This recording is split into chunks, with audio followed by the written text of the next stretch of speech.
Are we good? Oh, no problem. Okay, good morning, everyone. Call this meeting to order, the Subcommittee of Dispatch at 9:04. And I'd like to first start with introductions that people that are here at the table so that everyone knows who's speaking. If you wouldn't mind, Commissioner, starting with you. Commissioner Dave Babson. Chief Deputy Rich Young with the Carroll County Sheriff's Office. Sheriff Domenic Richardi. Ted Wright. Representative. Carol Crawford, Representative. Syndi White. Susan Ticehurst. Carter Terenzini, Town Administrator for Moultonboro. Earl Sangers, Town Manager for Conway.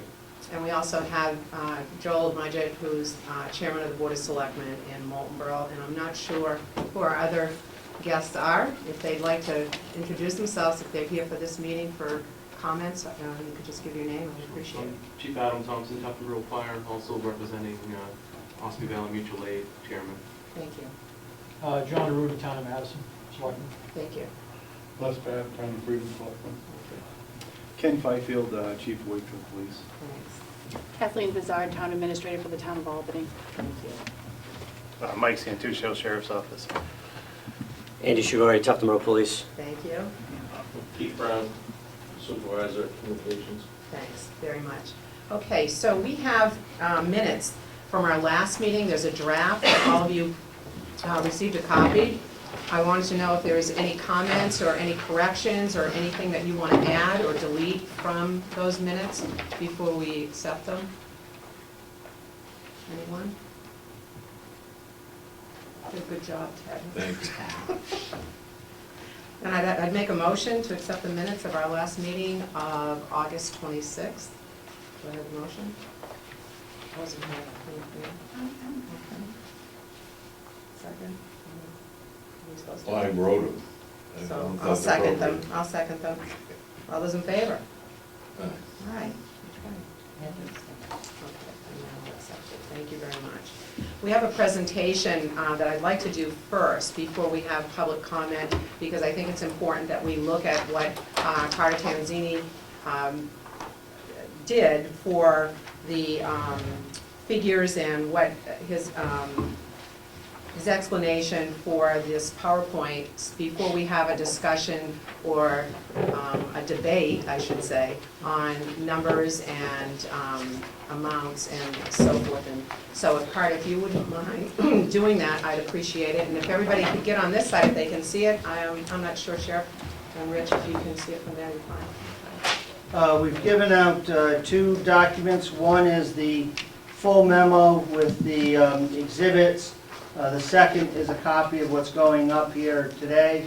If does everyone have one of those? I want to make sure I didn't miss anyone. Okay.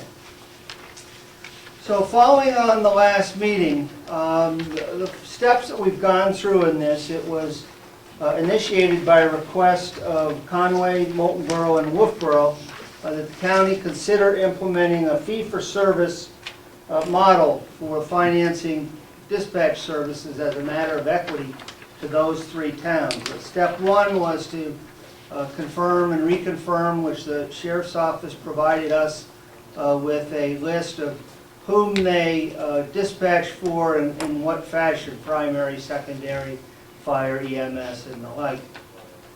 Step two was to try to identify a call count by jurisdiction. The Sheriff's Office provided total data for 9, 10, and 11. We had data from the three towns. There was a challenge to try to rationalize that data for head-to-head comparison. I'll show you how we tried to do that in a moment. First, we started with trying to see if there was some sort of rule of thumb for how many calls assigned to a jurisdiction were for the Carroll County Sheriff's Office. The three towns have consistently stated that they understood the need to support those base dispatch services for the common good. It was that add-on or knock-on cost that we were discussing. Keith Brown did go through and do a hand count of Wolfboro and Moultonboro. There were 1,000 plus or minus calls on average for each of those towns, and he took one of the years and he actually went through. And that turned out to be about 1.5% and 1% of our total call volumes. So given that that was effectively non-material, Dave Owen made a suggestion that we simply assume all those calls are for local jurisdictions. For the purposes of this illustration, when we did the initial count, there was an outlier in Ossipee, and it was suggested by the sheriff's staff that in fact they needed to or should consider creating a new code for calls in Ossipee that are for jail-related transports. And he did a hand count of some of those, and I don't know exactly how he got to it, but he estimated that that was about 8 to 10% of Ossipee's calls. So we used that higher figure. So if you compare the calls per year, just by way of general comparison, again, creating spot-on head-to-head comparisons proved difficult. But in general, the county was doing about 60,000 calls a year on average through its center. Conway, about 61,000. Moultonboro, most recently, about 25,000. And Wolfboro, about 42,000. That just kind of gives you a way of those 4 primary dispatch centers in the county, what kind of traffic's going through them. So the next thing that we did was, with that discussion, we went back in, and here's some of those calls. You'll see that up top, Carroll County Sheriff's Office, Carroll County Sheriff's Office, that's that OO, that's that new category that was suggested, and that's calculated at 10% of the town's calls. You can see Albany's, Wolfboro's, and again, we assumed that if it was a call for that town, it was actually for the local police or fire entity itself for the purposes of this illustration. And you can see some different notes that I'm not going to go through at length. They're in your handout, but again, we tried to make these head-to-head. So we took out walk-ins for Moultonboro, Wolfboro, and Conway. Excuse me, Carter, when is it appropriate to bring up, putting on my Ossipee taxpayer hat rather than commissioners, Yep. to bring up the fact that Ossipee has 28,000, almost 29,000 calls, yet the Ossipee Police Department claims that for the last 3 or 4 years, they've averaged between 2,500 and 3,000 calls. I have a spreadsheet I can show. I have just a general response to that, if I might. Sure. Continue on. Sure. No, I've kind of woven I just that don't want in you at to the tail forget. end. No, sir. I've got your email, and I thank you for that heads up so I could think as to how to get that up there. So the next step that we had was to try to decide which model to use, and we chose to use 2 models. One's called the Grafton County Model, and that one they take all of the dispatch costs and they spread it across all jurisdictions. The Merrimack County Model takes and spreads the knock-on, or the cost over base.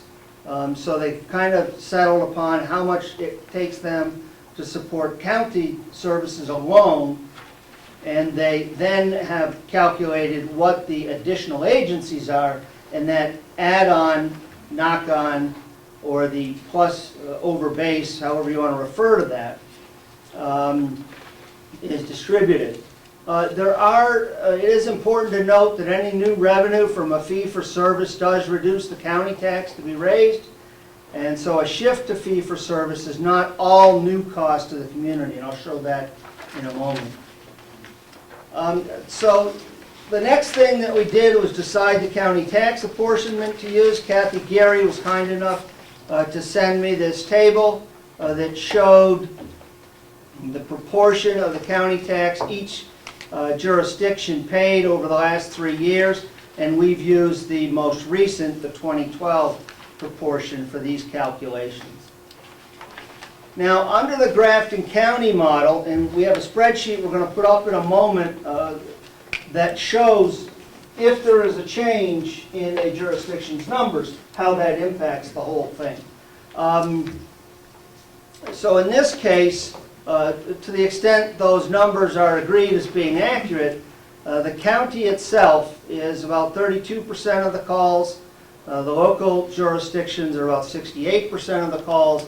So under the Grafton County model, the county would pay 32% and the local jurisdictions would pay 68%, in this case about $550,000. And this spreadsheet shows you what their 2012 apportionment of the county tax was, what their percentage of local calls was, how much their county tax would go down, how much they would then have to pay for a fee for service. And you'll notice every single community has a fee for service because we made that assumption that a call assigned to a jurisdiction is in fact a local call. That was the only way to rationalize this without spending a great deal of hand counting and hand labor on the sheriff's end. So under this model, 6 jurisdictions receive savings of about $1,200 to $121,000. 13 jurisdictions have their costs increased by $700 to $98,000.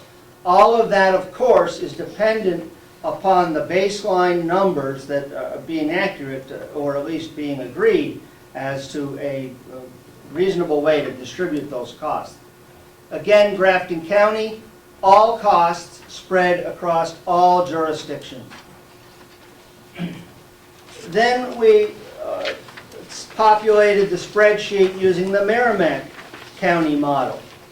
In that case, you look at what the cost of dispatch would be if the county were not dispatching for the other entities. And I'll show you how I got to that number in a minute. That creates an assumed service fee of roughly $275,000. Same percentage of county tax being used, same percentage of local calls being used. County tax reduction is less because revenue is less. Service fee is less for everyone because the amounts being charged are less. The net change is less. Roughly 50%, because the 270 is roughly 50% of the 550. The bottom line under this model is that 6 jurisdictions would see savings of $600 to about $60,000, and 13 jurisdictions would have costs of $350 to about $49,000. How did I get to that 270? I went back in to several budgets for other jurisdictions and spoke with our chief, who runs 30 plus or minus thousand calls a year through, and came up with what I believe was the knock-on or the add-on costs by dispatching for the others, full-time dispatchers and so forth. And then I did a double check down at the bottom to assume the slippage of staff based upon the trends that we see in our organization. That's where that 270 comes from. Again, change in assumption, the spreadsheet changes, it repopulates everything right through it. So a couple of important notes. From the view of the numbers, they are obviously impacted by any refinement in the call numbers. So to the extent we get better numbers, we get a better illustration. To the extent the assumptions on those numbers are incorrect, we've got some incorrect. It's not going to change the basic model. It would change numbers. And what we want to try to do, I think, is to concentrate on the overall concept. Next, note is that yes, if we could create a better head-to-head comparison, we can get a better picture. And if you picked a distribution model that was different, we had the Grafton model, we had the Merrimack County model. If you used a different model, all those numbers are going to change. From the view of the 3 towns, we are a local taxing jurisdiction ourselves. We understand the impact of a shock to any other community's budget. and we're very understanding of the need for transition. We think 3 to 5 years with at least always one full budget year out ahead is a way to transition. So in this case, if everybody said, yep, we understand the basic fairness in this and we agree, we would say 2014 would be a start. We'd always think at least one full budget year. I did circulate the memo to the Sheriff's Office for comment. I wanted to try to make sure that the facts that I had not been misrepresented. You can see the Sheriff says he can't agree with any of the numbers due to our need to use some assumptions. He has issues on how each department counts the numbers. I give you that statement from him. I have to say that, number one, I agree with the Sheriff that what a call for service is can vary from jurisdiction to jurisdiction. We at Moultonboro have just gone through an analysis of this over the last 2-3 years as the result of a police study that we commissioned, and we changed the way we do our numbers. They actually dropped by about 10 or 12%. Next is we have to accept the Carroll County Sheriff Office counts as an accurate reflection of the traffic dispatchers handle. If we didn't understand something correctly, by all means, if they can take the time to explain to where we've perhaps misinterpreted that, we can do that. But we have to take those on face value, and I think you'll know we've spent quite a bit of time, and Lieutenant Santuccio and Keith Brown met with us for, I don't know, maybe almost 2 hours one morning, trying to see if we were off at all. We prepared the estimates in a light that I think is most favorable to the county. By doing that, we used the higher estimate that we were given of calls being transferred out of Ossipee jurisdiction to this OO account. And we made an assumption that all calls were logged to a jurisdiction as a call on behalf of the jurisdiction.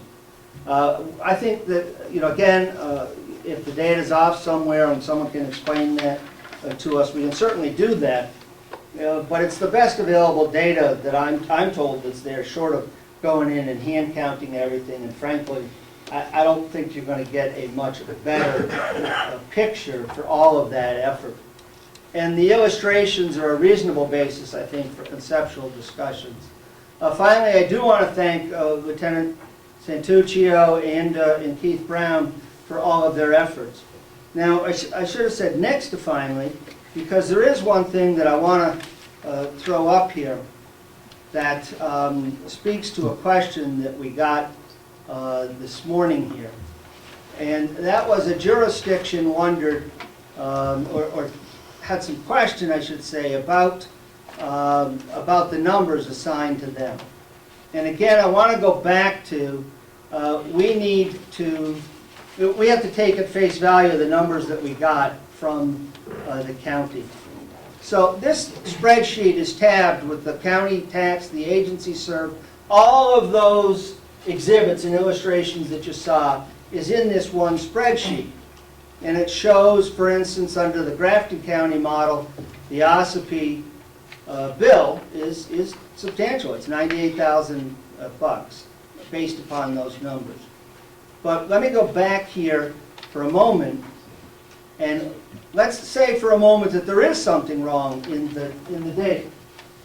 And a number I was suggested was really perhaps closer to this. So if you adjust this spreadsheet, it recalculates itself, and you can see that the Ossipee number goes from 98,000 to 16,600 under this one model. So it's all driven by the accuracy of the data.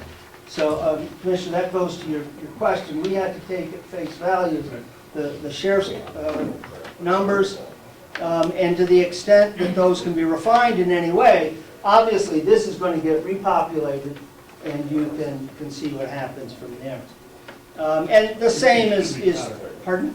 When you make that switch of Ossipee's numbers, I wasn't paying attention to Oh, sure. column C. Did that change all of the numbers in column C at the same time, or just Ossipee's? Let me go back through, and let me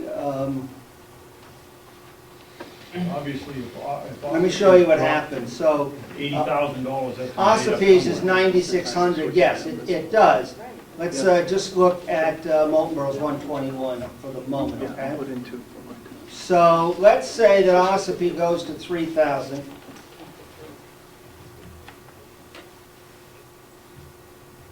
Now we go over and look at Ossopee's, which drops from 98 to 116.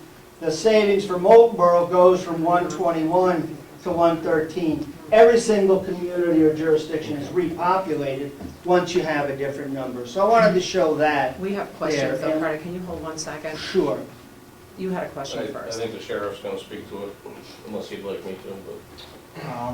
Yeah, it just brought to my attention by the lieutenant, but Mr. Babson, his numbers relate to police only, has nothing to do with fire. Ossipee has 3 large departments that handle a lot of calls, to include the fire departments.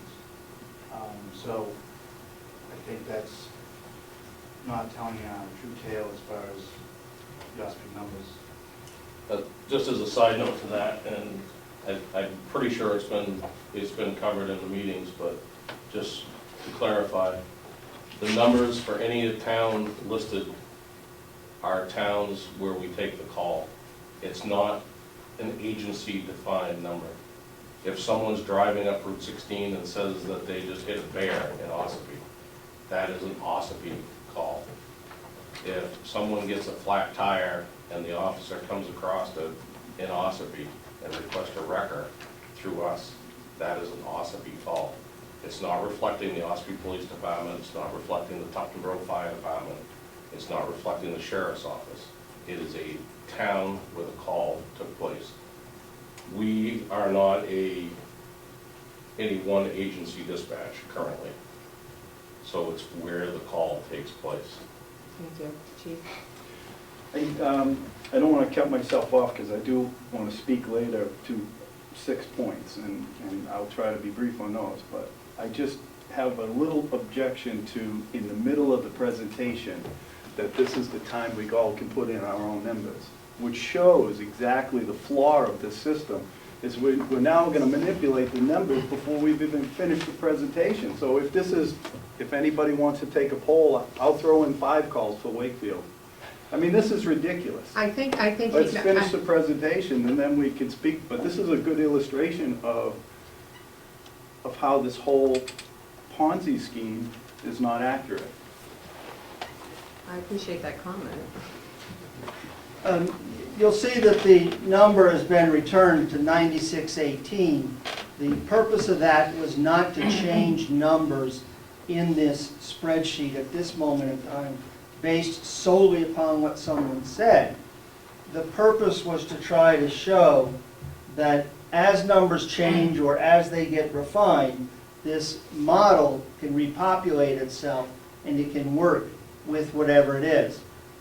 We have taken the sheriff's office numbers at face value and recognized, for instance, in Moultonboro, they did a hand count, and I think that roughly half of our numbers were, they were dispatching on us on behalf of someone who'd called from Moultonboro.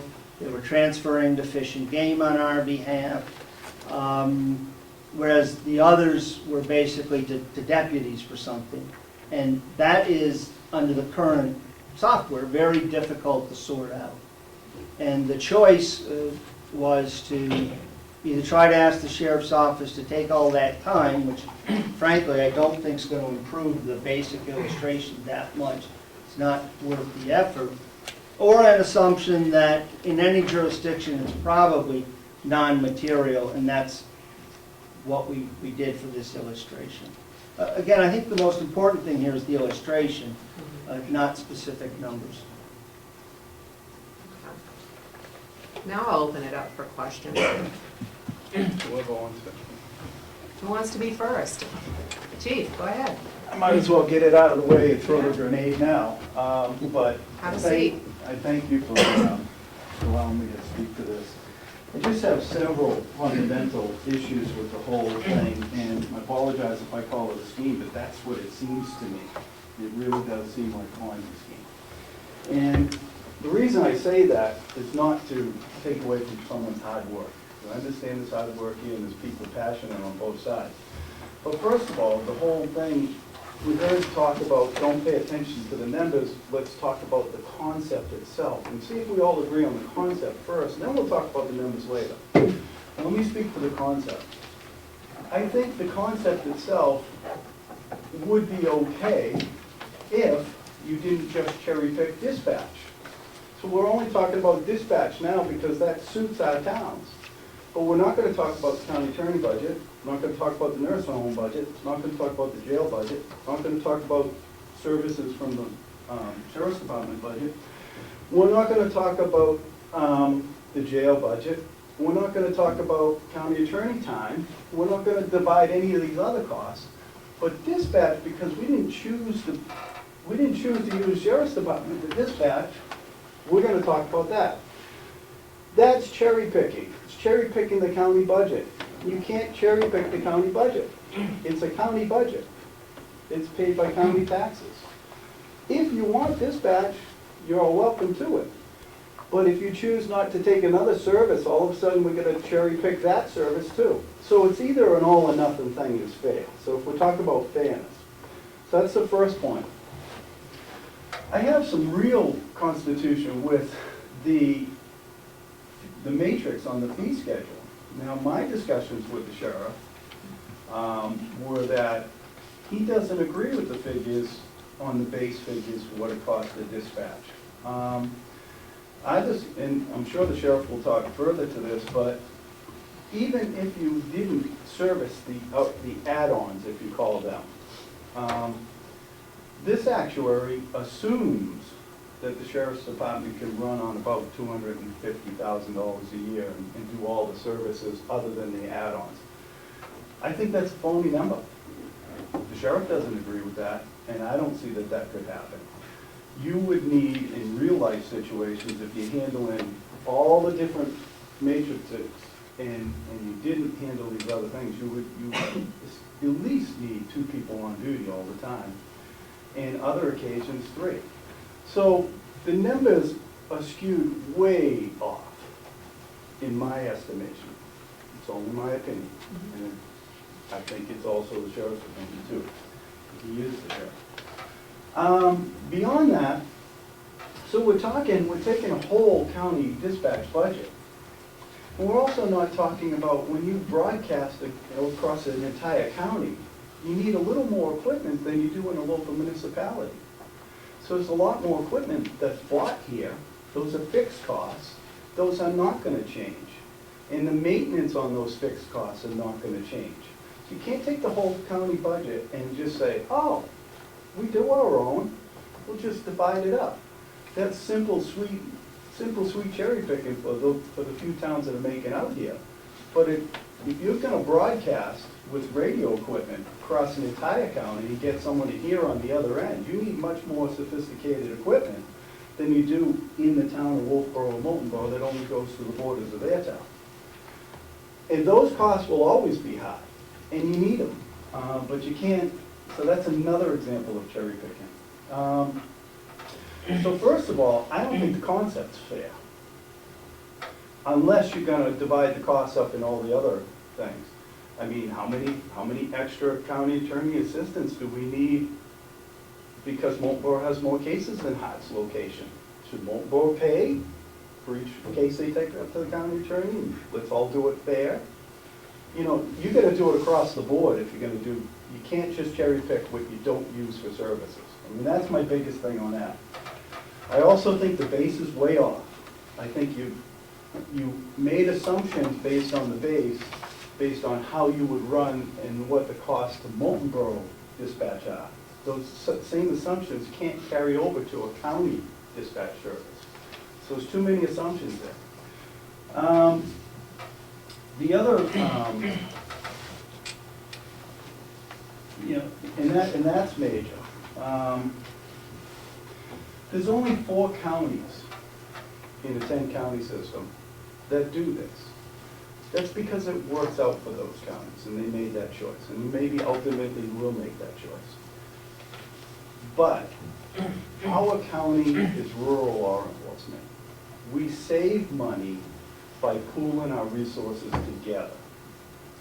What we can do through one place, sharing resources, instead of having the towns invent their own and make their own, is a cost-saving, frugal, New England way to do business. If a town chooses not to take the standard option and say, it's kind of like if you send your kids to private school versus sending them to public school. I sent my kids to public school, I took the regular option, or I sent them to Brewster.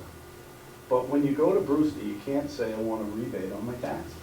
Well, that's what these towns are doing. They're saying, hey, county service is not good enough for us, which is fine. You can provide the level of service you want for your own community, that's your prerogative. But you then can't get it subsidized by the rest of the towns. This is not the Claremont decision. Okay, look how long they've been arguing about that. I guarantee you, if we go down this road, we will argue about this for 15 years, just like Claremont's been arguing. This is bad business for a rural community that saves money pooling their resources. And I'll leave it at that. Thank you. I'd like to appreciate the chief's comments, and I'll start with sort of his last comments, because I think those are something that is an issue that needs to be understood by everybody. It took our selectmen a while to sort of get a hold of it too. And that's the cherry picking issue, and the example of I don't have kids in school, why should I pay taxes? And I think the difference here is that state education is a mandated service by law. The county, I don't believe, is mandated to provide this. This is an optional service they've chosen to offer. So I would take issue with the chief's characterization that this is something that, you know, is the standard option and take it or leave it. It's basically the county has chosen to provide a service to towns, and it is optional and therefore should be funded by those towns that decide to participate in it. And I think, you know, the characterization of the model as a Ponzi scheme is unfortunate, because Carter has described this from day one as an illustration, a working model, an exercise to see how we might come to a fair formula. And I think that we're totally open to looking at the numbers, and Carter has acknowledged that every number in there is incorrect. So I think that the real difference here is that something the county decided to offer should be funded by those who decide to participate in it, and not be funded largely or substantially by those who don't. Thank you. I'd like to address the chief's concern over the numbers. I believe he said the sheriff says he doesn't agree with the numbers and can't run on 270,000. And that would be correct. We would not expect he could run on 270,000. What we were saying here is that of the $801,000 budget, we believe $540,000 is what is the base budget that the county would need for just its own services. And that in taking on the other communities, it has taken on an additional $270,000. And the way that we got that was through a baseline staffing model of what we thought would be needed or not needed. So the 270 refers to what we think is the extra cost, not the base cost. And we have no disagreement that it is part of our responsibility to pay that base cost as part of the collective good. So I just wanted to, you know, make the distinction as to what the 270 applies to. Thank you. Anyone else? Yes. I haven't, I've just been following this recently. I've heard parts and pieces as I go along. I'm also the mutual aid chairman. I feel that also the numbers are skewed. When Tuftonboro Fire has 415 calls for last year, I believe the dispatch does very well as far as trying to get up all the different numbers, but that could be 13,000 plus calls for Tuftonboro to be every phone call that came in for the town of Tuftonboro, not just the fire calls or the police calls that came in. So yes, the numbers would be far skewed with that. As far as mutual aid wise, I don't believe that anything has been taken into account as far as what these different towns, as far as through our mutual aid, put in to try to help out as far as dispatching, repeater sites that are rented, and different areas that the county is not responsible for. There's a lot of things that Carter is not aware of that takes place with this. I don't see Milton on the spreadsheet as far as the dispatch for Milton. There's another discrepancy in the whole thing. So there's many different things in this whole spreadsheet that needs to be looked at further, I think, before we make a decision. I think the spreadsheet and the information and the numbers are really going to be a contentious issue anyways. And I'm thinking, I don't know, my other committee members might be thinking, this is my thought, is that I think the first process that we should look at is this a doable thing? Is this something that the county and the delegation are going to accept as far as should other towns pay for dispatch? Are we going to go the fee-based service?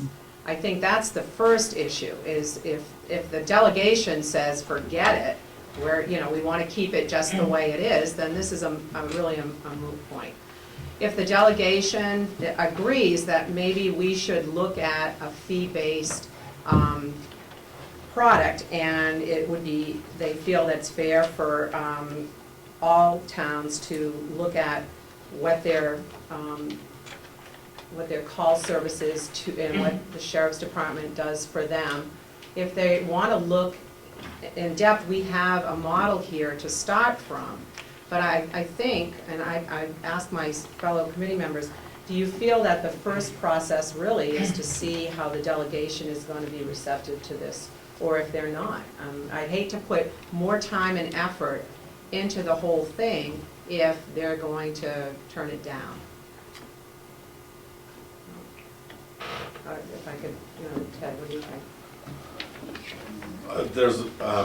I don't think I can put it in one sentence what I think. I think we're assuming a lot.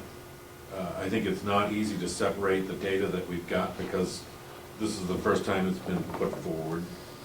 And we need to look at the data maybe from now into the future before we make any kind of decision.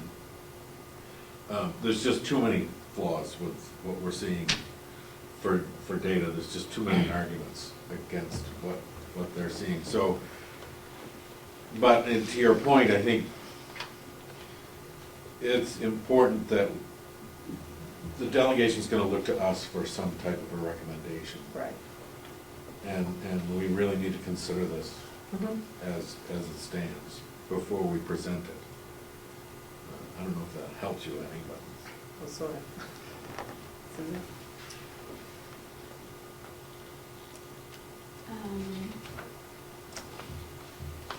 I guess I agree that we really need to decide whether we think this is a good concept first, and then figure out how we're going to get the accurate and fair, I guess you would say, data to come up with what we would recommend as a way to do it.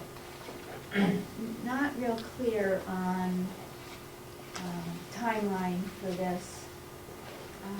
Like, we could make a recommendation to the delegation. Let's say that we made a recommendation to the delegation that we move toward fee-based service.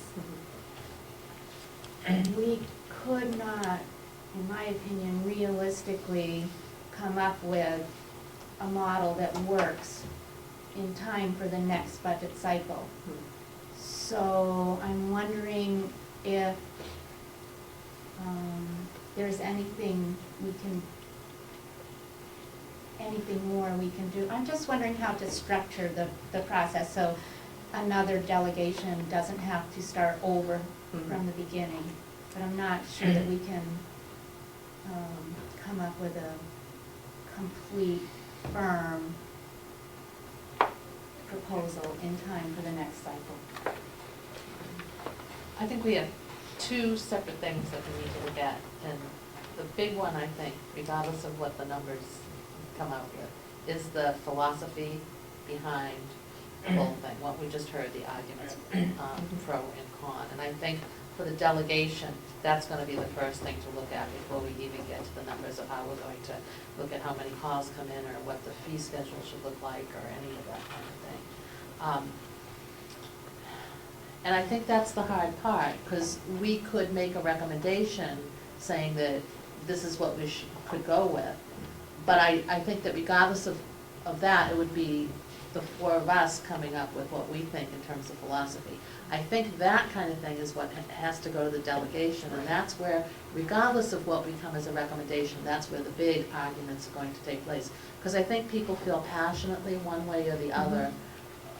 As you saw here, was a microcosm of what we're gonna see with the whole full delegation. So my question is, how do we go about doing that? Do we make a recommendation that we should move forward, or should we just go to the delegation and present the different models? I think the models are important, and I think it's important to let the delegation know what other counties do. The chief said there's 4 counties that do. We have 2 examples here, Merrimack and Grafton. And I don't know, I really don't want to bring a lot of numbers to the delegation at this point, because I just think we'll have the contentious arguing back and forth about numbers and not the concept, which right now is important, because if we want to go to a fee-based service, which I feel is fair, but that's just me, I want to make sure it's fair for everyone, and not just Moultonboro and Conway and Wolfboro, thank you. So I have my own thoughts about it. I certainly will convey that to the delegation when we meet this month, and I'm sure my fellow committee members will do the same. And if we can get together and maybe come up with one suggestion, that's what I'd really like to do. And Carter, I appreciate all of this. This is, a lot of work that you put into it, and it's not going to go to waste, because it certainly gives us a basis of where we want to start. It's not probably going to be exact figures, because we don't have really, exact figures. Ossipee, Commissioner, as a citizen of Ossipee, you're concerned about those numbers. Chief is concerned about his numbers, I'm sure. Tuftonboro is concerned about their numbers. So I know that it's going to be contentious as far as that goes. I think really what I'd like to see our subcommittee do is come up with a solution that I know won't make everybody happy, but would be fair to everyone in the county, all towns in the county. Because let's be realistic, and we've said it before, if Moultonboro, Conway, and Wolfboro decide not to dispatch any longer and send all of it to Carroll County, we've just inundated the sheriff's department with an amount of calls that they can't handle. So in all reality, I know that, Chief, you say that you probably could, Sheriff, but let's face it, you're talking about a huge call volume for those 3 towns, and you would have to hire additional people and buy more equipment, and so the cost would still be a cost to the county. You say I'm wrong, but. Well, no, I don't say you're wrong. It's pretty obvious that there are a large group of calls for this county. But as far as the overall cost, what they're paying now to run their own dispatches for the sheriff's department to take those towns on would be a savings in total dollars, I'm sure, as far as what county taxpayers, what it would cost the county taxpayers or those separate towns in one. It could probably be run cheaper than the combination of their separate budgets along with the sheriff's budget. But it would certainly raise your budget. It would raise ours, but it would lower their town taxes, which, and overall, it would probably be a better service throughout the whole county, because now you're tying into towers that would be mutual and used by everybody. And to touch on Adam Thompson's statement, OVMA has helped the equipment as far as the sheriff's office use. They've put in tens of thousands of dollars through the mutual aid to supply equipment to the sheriff's dispatch.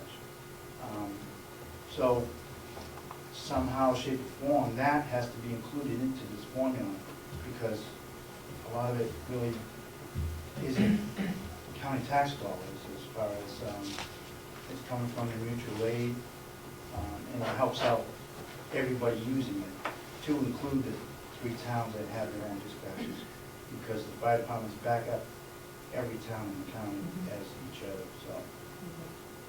I know this gentleman had his hand up. I'm from the town of Madison, I've been in Selectmen for 14 years.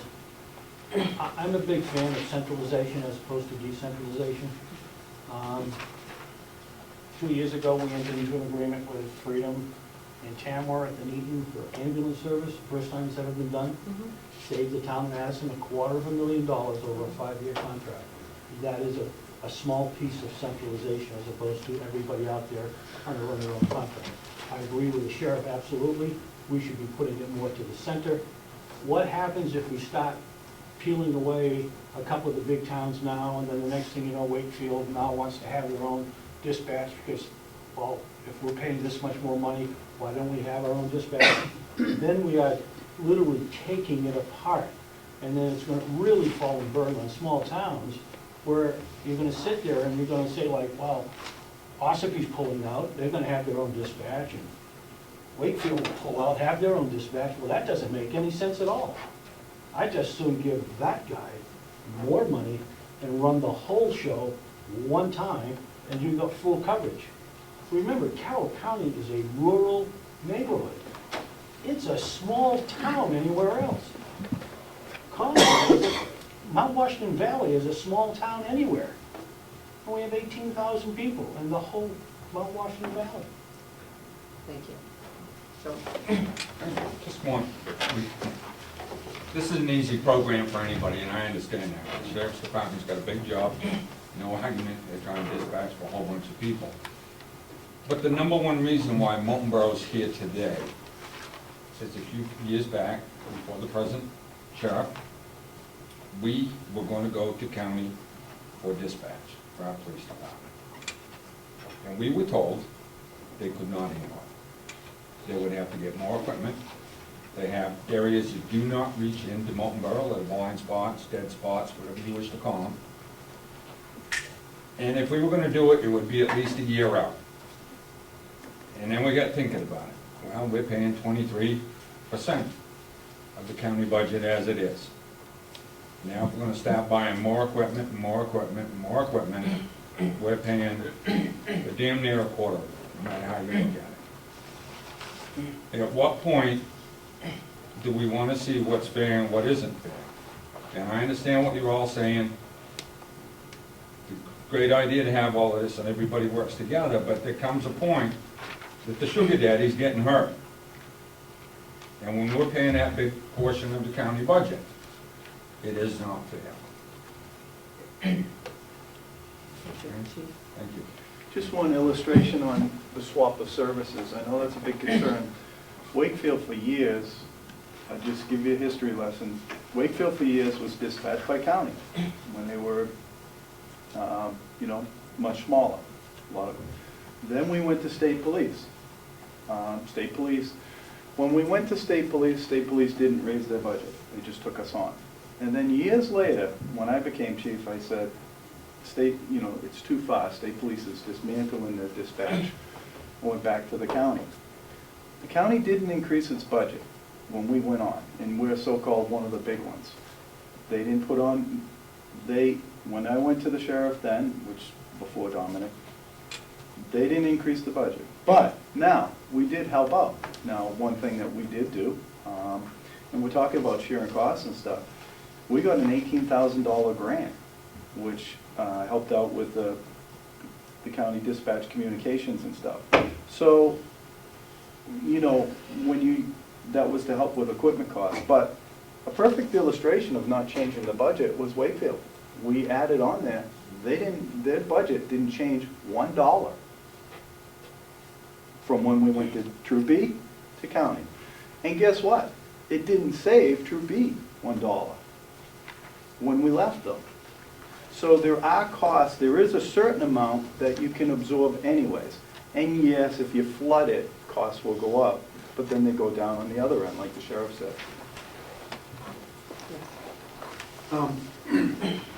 I agree with what the chief said earlier, a little bit about the division for cherry picking. I mean, I think that, you know, as John stated, we're a county, we all try and join our funds together and do the best we can. I think that if you have dispatch centralized, I mean, Moultonboro could probably save a ton of money by going to the sheriff's department, and your emergency management is more centralized, and so on.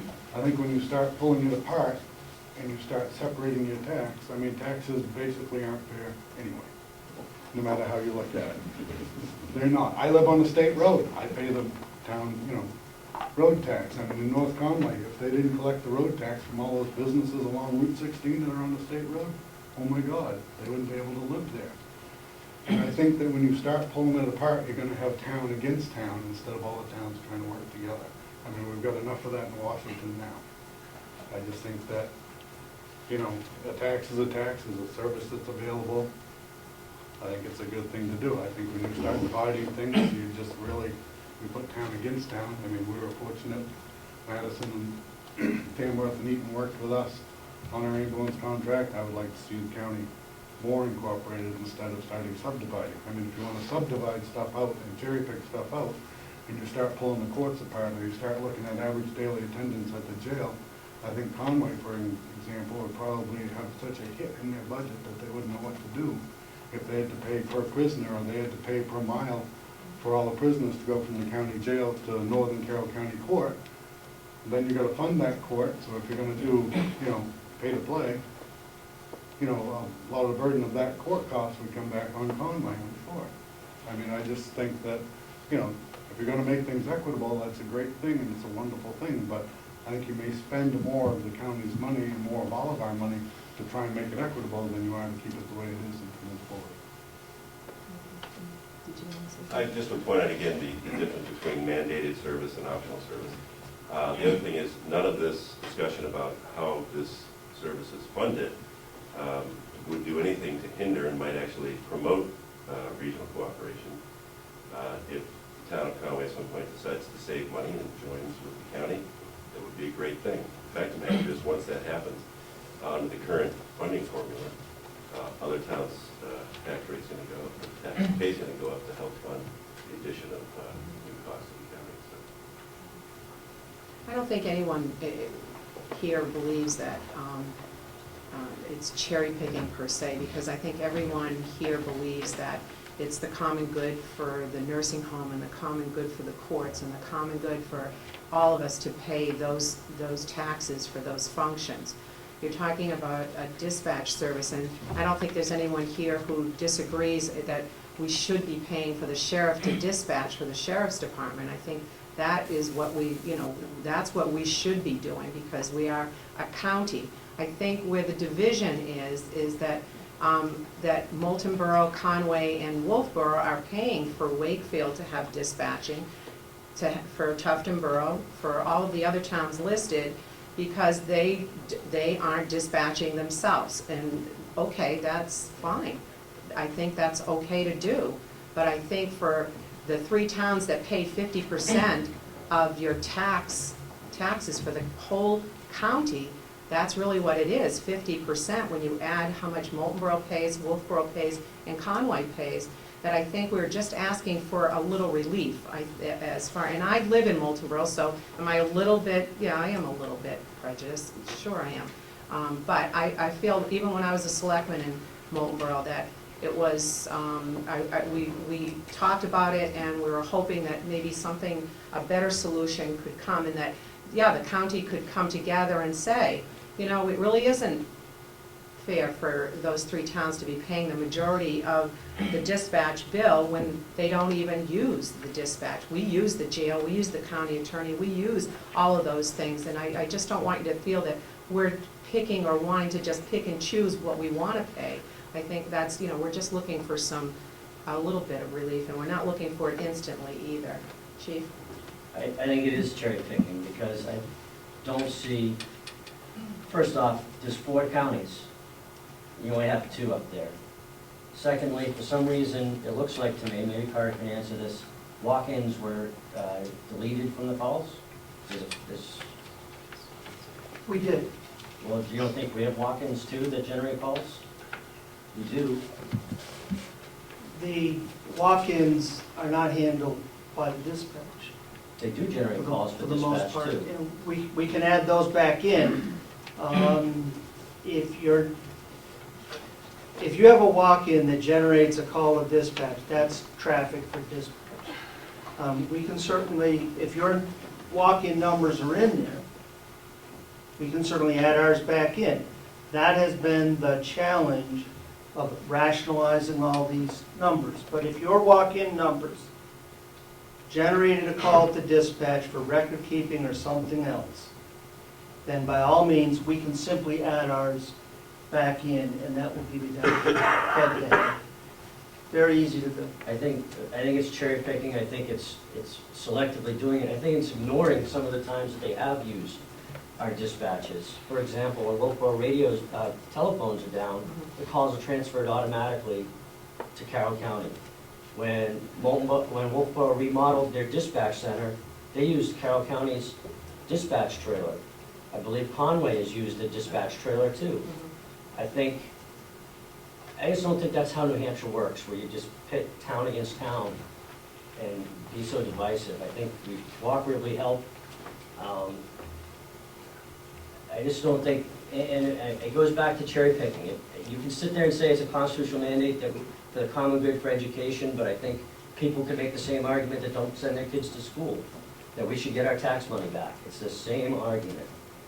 You can say it's for the common good, but I think they will sit there, if they don't have a kid in school, or somebody from a seasonal place on Lake Winnipesaukee and Moultonboro say, we don't use the services, why do we have to pay for the fire department, because we're never around? Why should we pay for the police department? And I guess to go to Moultonboro, it was a choice. I came here 14 years ago, and you had Monday through Friday days, you had Ginny Welsh in there, and you started adding on people. That was a decision you made. I guess there's some accountability for decisions you make, is what I look at. On top of that, are you gonna start paying the state for dispatching? I don't know when they dispatch it, when we're not there. And I'll be honest, I don't listen to Conway, but I listen to Wolfboro, and I listen to Moultonboro, because they're adjoining towns. They're not that busy that the county couldn't pick them up, I don't believe. I mean, I can't dispute, I don't, have figures or, I would. Especially at nights. I mean, Wolfboro is paying for somebody on midnights. It's mostly time checks. It's not that busy. And same with Moultonboro. I'm not saying you don't have calls, but it's not enough that it couldn't be handled quite easily by the sheriff's department. I guess we could all dispute that. We're currently in mutual aid, are looking at a $700,000+ upgrade for simulcast at some point in time down the line. If these towns start paying in, is the county going to assume that responsibility of all the radio equipment that is out there for these towns instead of mutual aid and things like that? And one thing that as far as such as Moultonboro, I'm not sure how much exactly they pay for fire dispatching, but it's a substantial amount. Yes, it is. Which I would be concerned about compared to what these numbers are coming out to. But that, again, is your choice as far as Moultonboro, to dispatch for your fire and your police. We don't have a choice. We don't have those items in place as some of the other small towns, which would be a tremendous amount of money. But I think that there's upgrades and things out there that are long overdue, that need to happen for safety as far as the different towns and things like that. And the county is gonna have a large chunk of money that is coming towards them if these other towns decide not to be cooperative with that. With mutual aid for Moultonboro or Wolfboro, was that taken into consideration, taking those calls out of these numbers? Because Tuftonboro does mutual aid to Moultonboro and Wolfboro quite often. So there's many things to look at in this whole thing. I realize there's a lot to look at. Okay. Thank you, Madam Chairman. I have a couple of questions if you could possibly. Do these numbers in step 2 called by jurisdiction, did you separate out fire from police? We took the bulk numbers as provided to us by the sheriff's office. So I have no way of knowing what those divisions are. Okay. I don't know as they can separate them under the current system either. The numbers given were totaled by jurisdiction. Okay. And, Sure. I've got a couple more You go. questions. Go. Okay. I noticed you've only got 2 county models in there, 4. What about the other 2? Were they similar to what you've already shown, or? They had flat fees per jurisdiction, and I forget what the other one was. There are 2 other counties that are starting to have discussions. These seem to be the 2 most appropriate models for what we were talking about. But there are other options. Okay. You have a dispatch that's only open part-time, correct? We're open, I think, 16 or 18 hours a day. Okay, so it's longer than your town office hours. Oh, yes.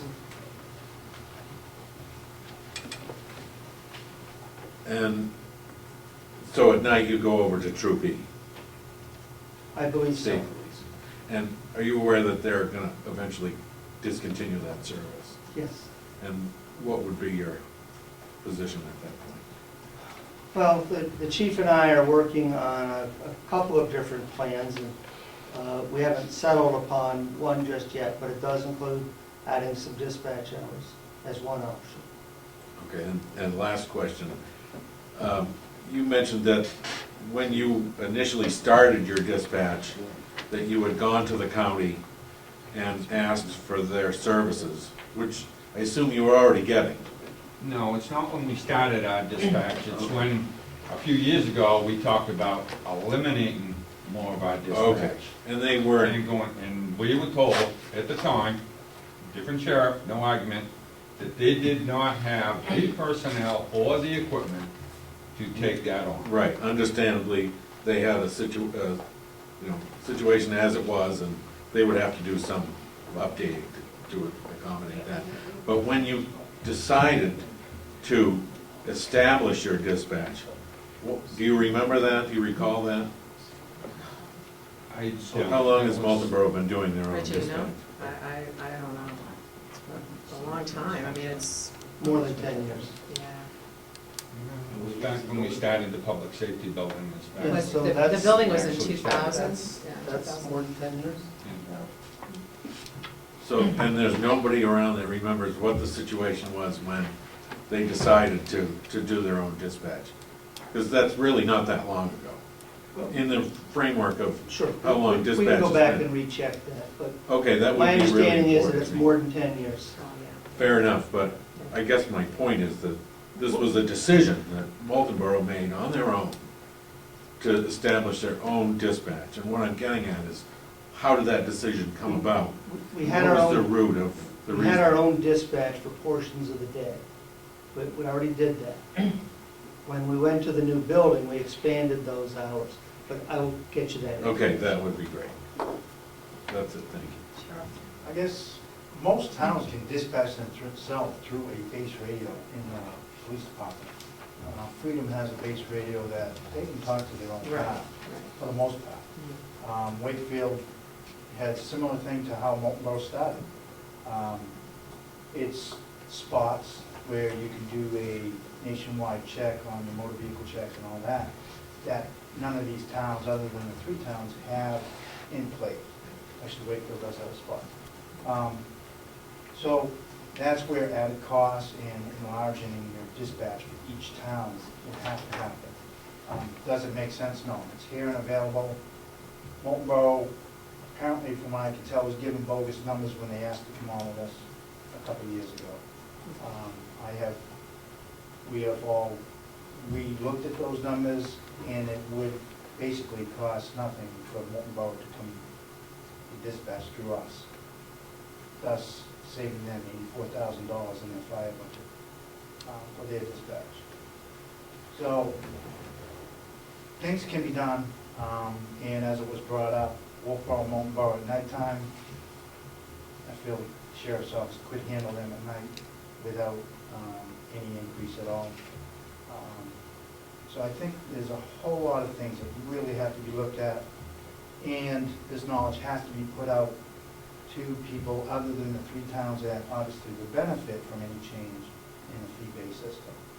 I think everybody has to have the same information to make it obviously an educated guess as to what to do. May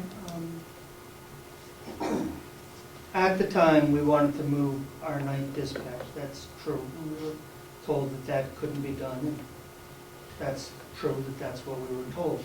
We've moved beyond that for all kinds of reasons that we've stated at the others. There's 3 towns, and we're not looking to do something and get picked up and leave the other 2 towns. There's 60,000 calls a year, as best we could tell, coming through the county dispatch, and 130,000 calls coming through the other 3 town centers. That would basically triple the call volumes which are currently handled if all those came in and leave us without service members for the most part. So we're not looking to come to the county.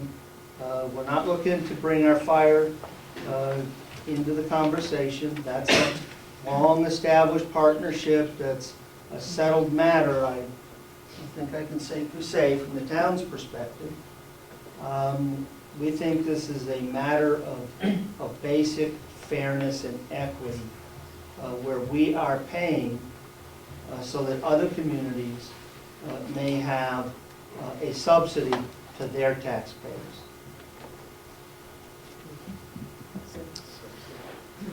If the delegation decides not to go with the fee-for-service and wants to keep it the same, have your towns talked about what you would do?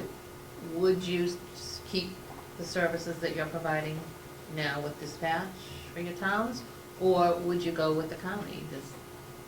Conway wouldn't change what we're doing at this point. We wouldn't be in a position to change what we're doing at this point. Wolfboro's town manager had a long planned vacation, so he wasn't able to be with us today, but I believe that they would need to stay with what they're doing as well.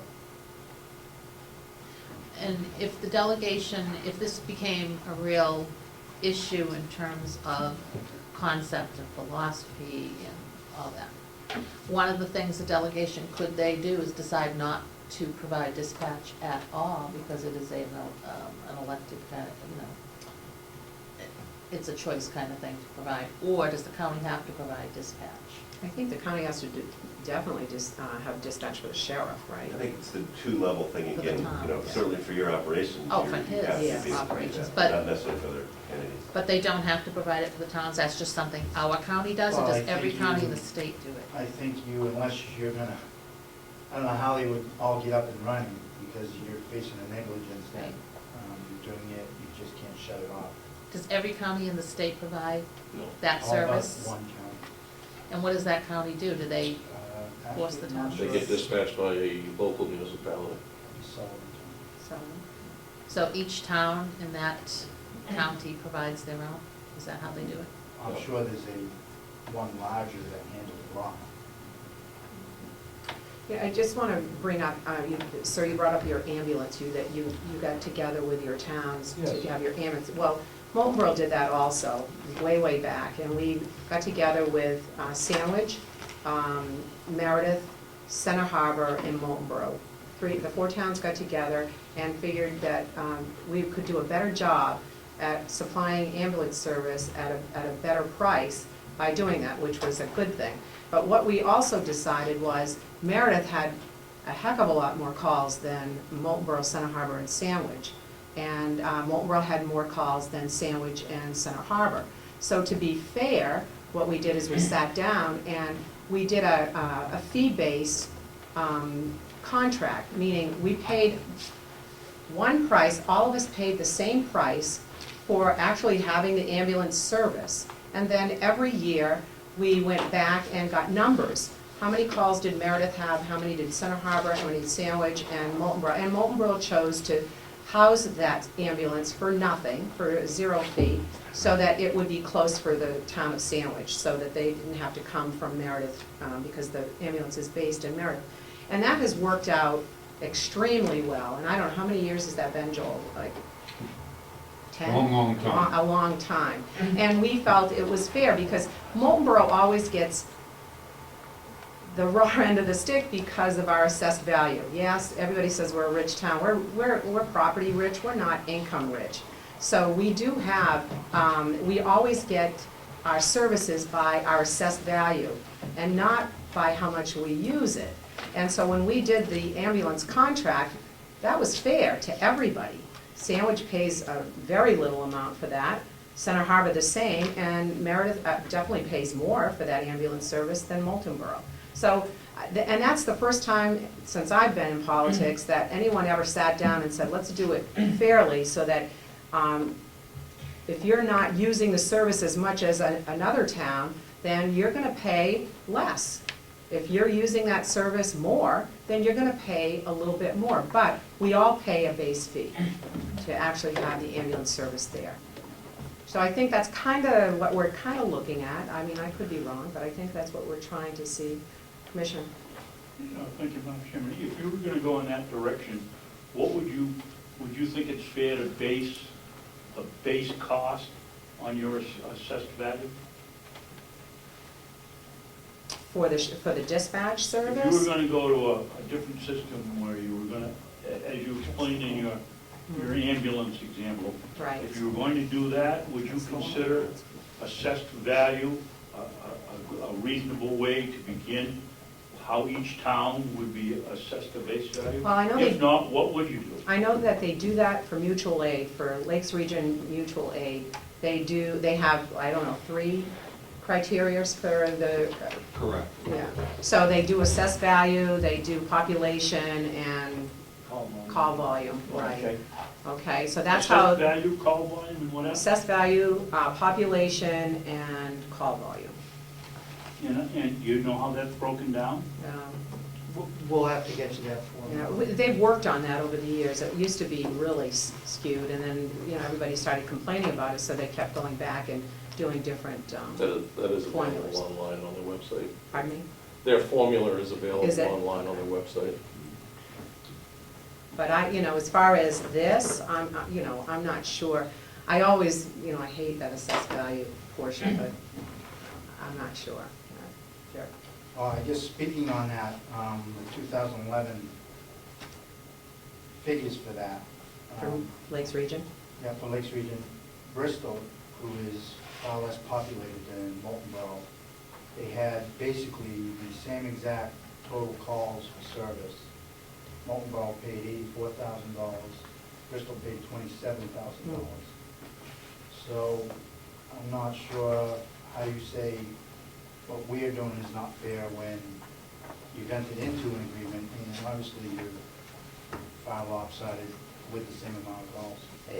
That's been an issue that we've had for a long, long time. We tried many, many, many years ago at town meeting to change that, and it was voted down.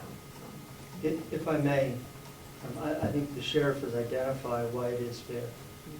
We have entered into that agreement. We have voluntarily joined into a partnership with other communities, and in agreement with those communities, developed a formula that is acceptable to all.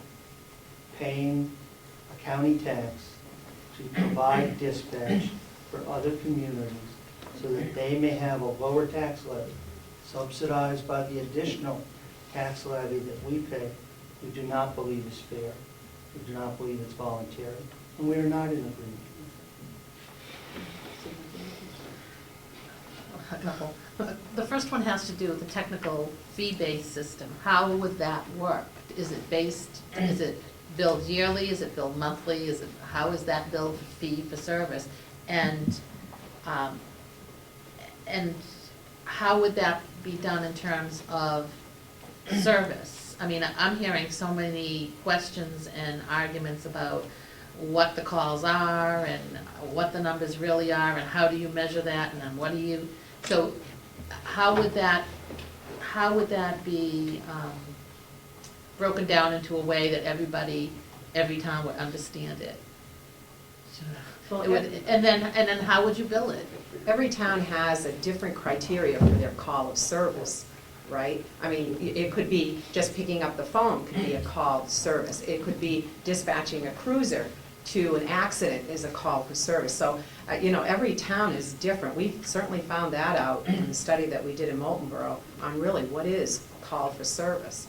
Right, but if, would that come from the sheriff, it would come from your office then? You would determine what call for service is because you would have to send out the bills to the town, right? Well, I would, I guess, not be in a position to say we'd send off the bills because, again, who's gonna pay that clerk?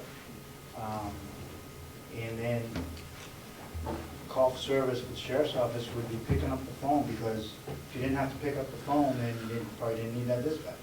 So all that would have to be defined, what call for service was, what the fee structure was, and how the towns would be billed.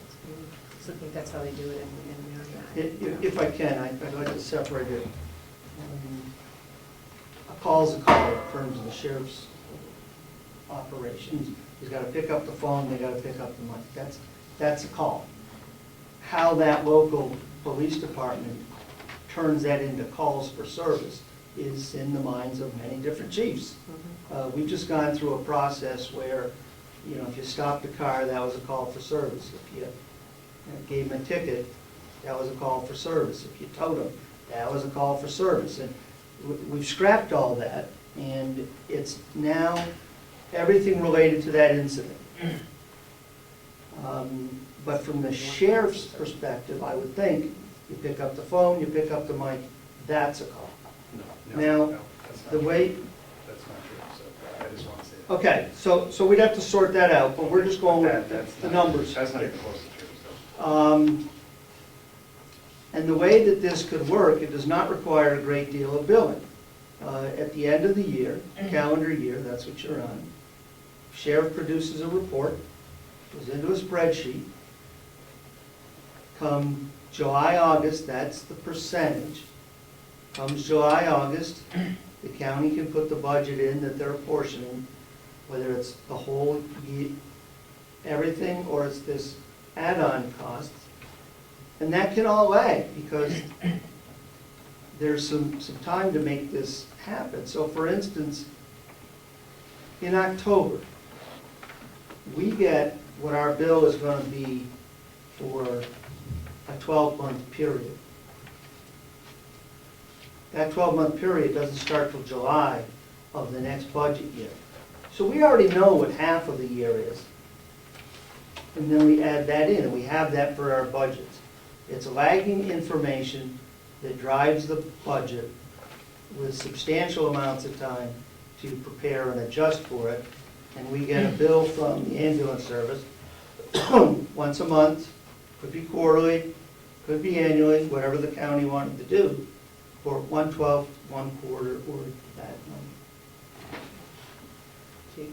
Just one last thing on the fairness issue. You've had some great arguments of how this is fair. And I've heard about 4 times, I've been counting them, how somehow Conway, Moultonboro, and whatever, been subsidizing Wakefield. Let me just make one thing clear. Nobody's been subsidizing the taxpayers of Wakefield. Matter of fact, the taxpayers of Wakefield in several instances subsidizing Conway, for example. Wakefield Police Department drives its own prisoners to jail because that's the statute. Until somebody's convicted or gone through court, you're responsible for your own prisoner.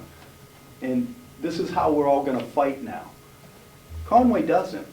Wakefield subsidizes Conway's prisoners to get transported to jail before, pre-court. So we're subsidized, so take the term subsidy away from the discussion, or we will get into fights. But the whole thing is, it's not subsidies, it's cooperation. If we get out of cooperation, we'll fight. I was wondering if the town administrators knew, they know the big number with their statistics, which we all agree we can't 100% go by, but what would it mean to an individual taxpayer in Moultonboro based on an average home, bringing it down to that taxpayer? What am I paying individually as a taxpayer if this were to go Moultonboro in Conway's way, for example? Is it $50 per household, is it $5,000 per household, just ish? I need to know the value of your house. $500,000. No, I said the average house in Moultonboro, is that $500,000? No. I wish.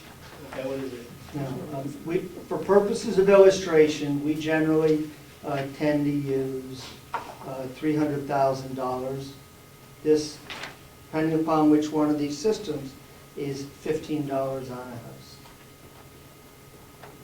So this discussion that we're having this morning is based approximately on $15 per household in the town of Moultonboro, saving A year. a year. Wow, okay. I don't know for the other towns. I can tell you what, It's not Richie. huge dollars, but. Yeah, you it's know. not huge dollars, and I can tell you, people in Moultonboro don't even like that evaluate. They don't like that, you know, oh, it's gonna cost us 10 cents, or it's gonna cost us $1.50 more in taxes, because you're just talking about a small portion. And I disagree with that. You're right, but what people in Moultonboro do like, and I'm one of them, is paying about $3,000 a year in taxes and getting the services that I get. I'm very fortunate compared to like an Effingham or a Tamworth. So for $15 a household, we're having this discussion about dispatch center. I just, as a taxpayer in Moultonboro, I just think to myself, wow, unbelievable. Chief? A couple of things. One, Carol, you said earlier about Moultonboro not being very high income. The whole county's not very high I income. understand that. And Moultonboro, Tuftonboro, Wolfboro, I can't speak to Conway, I think are above average, above the median income. Our median incomes are higher than the median incomes of the county. And this goes through Ossipee, which I believe is not below the median income of the county. And they're already hit pretty hard, and they're gonna hit harder. And I also would like to know, how many other towns the size of Moultonboro have their own independent dispatch? I mean, one of the things that came up, and I think you'll see if you look around the state, most towns share dispatch in some way, because it's an expense item. Now, Conway's different, they're about 10,000 population. But I'm talking Moultonboro at 4,300, is that what their year-round is? Oh, about 48, I think. All right, 4,800. How many other towns at 4,800 are doing their own dispatch? But Chief, with respect, in the summertime, what do we grow to? There are others that grow too. Yeah. There are other towns that grow too. There are other towns that can make arguments about what we have going through because we have a highway going through, or, you know, every town has their own unique situation. Back to a thing that Carter said earlier about having somebody in there. Ossipee has somebody days that does the same thing as what you had with Ginny before. So it became your own choice to add the extra hours and the extra people on. Just like Wakefield has somebody days that can help with the dispatch there. Meredith does that. I mean, they switch over at night over to Belknap County. It's, I just go back to the chief, it's kind of a divisive thing, and to bring up what Rich said, I mean, I know in Tuftonboro, about $10,000 is a penny on our tax rate. I mean, it really is small money that we're talking about, and I think it's really gonna be big money, though, onto towns like Freedom, Madison, you know, some of that aren't as fortunate as some of us that have a lot of lakeside property that don't contribute to the cost of schools and all that. So which one? Yes. Just say there are plenty of people in Conway that appreciate 10 or 15 bucks and appreciate an effort to try and save 10 or 15 bucks wherever possible. I have a question for Conway. What year was it that Conway pulled out of the county? I don't know if we were ever in. Yeah, I believe Conway's pretty much always been So on it's their own. never, To the point of when they used to have a call phone system. Right, there used to be a light you push. Yeah. And actually, one of our dispatchers worked there during that tenure. So, Which was that wasted.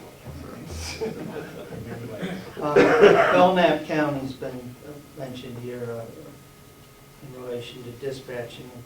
Interestingly enough, Belknap County used to pay the dispatch assessments for all the communities that were in the Lakes Region Neutral Fire Aid, and then that got divvied up on the tax base. And they're now in the process of changing that and taking that out of the county tax and assigning it to each town, so that each town has to pay that on the basis of usage, because, and these conversations are going on in a number of counties in different iterations. In one county, it may only be, but we want to divvy up the capital. We're okay on the dispatching, but we want to divvy up the capital. In the southwest corner, Keene, having the same kind of conversation. But I did want to just impart that Belknap example, because it's a small example of the kind of conversations that are going on between the counties and the communities. I think an interesting thing about that Belknap County dispatch one for the fire is last year when Belknap County was having all their arguments about their budget and how they can get their numbers down, and that was one of the things that come up, is fire dispatch, where it was paid through the county taxes for anybody that lived in Belknap County. They come out and gave the price of what it would have cost some of the towns if they were paying for that dispatch out of their own budget rather than out of their county budget. Center Harbor would have paid, I believe, and this is going to be a close number, I'm not really sure. It was close to $5,000 more because they were paying for it through the county. Because they were paying for it through the county. Through the county Right. tax. Rather than being paid, rather than having it divvied up the way that, like Moultonboro was paying their portion, because of what they pay county, they were paying more by going through county than what they were getting there. Meredith was in the same situation. You didn't finish your sentence. If they were getting their...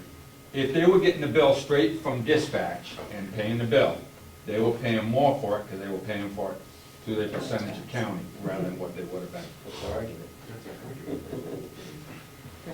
Thank you. We're trying to work together. Could somebody fill me in? I was under the impression that only Merrimack and Grafton were the only ones that were paying fee-for-service. Now you've added Belknap. What is the fourth that was Grafton today?